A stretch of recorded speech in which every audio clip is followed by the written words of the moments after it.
ng pinya. Noong unang panahon may nakatirang mag-ina sa isang malayong pook. Ang ina ay si Aling Rosa at ang anak ay si Pinang. Mahal na mahal ni Aling Rosa ang kanyang bugtong na anak, kaya lumaki si Pinang sa layaw. Gusto ng ina na matuto si Pinang ng mga gawaing bahay, ngunit laging pinapakatiwiran ni Pinang na alam na niyang gawin ang mga itinuturo ng ina, kaya pinibayaan na lang siya ang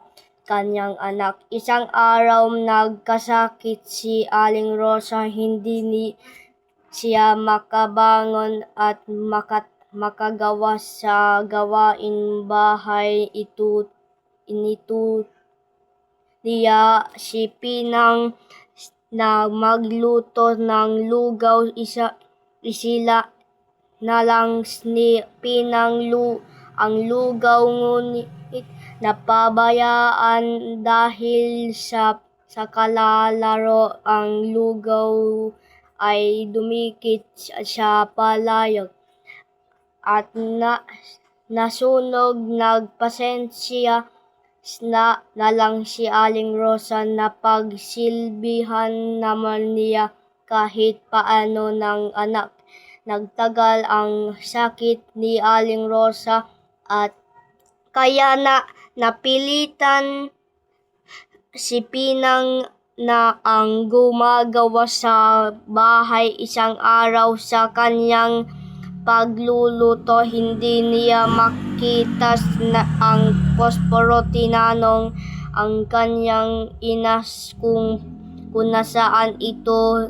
Isang beses naman ay ang sandok ang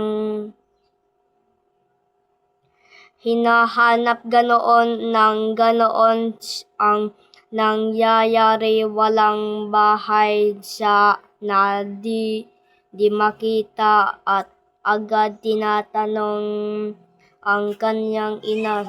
Nayamot si Aling Rosa sa katatanong ng anak, kaya nawika nito, "Nako Pinang, sana magkaroon ka ng maraming mata upang makita mo ang lahat ng bagay at hindi ka natanong ang tanong sa akin."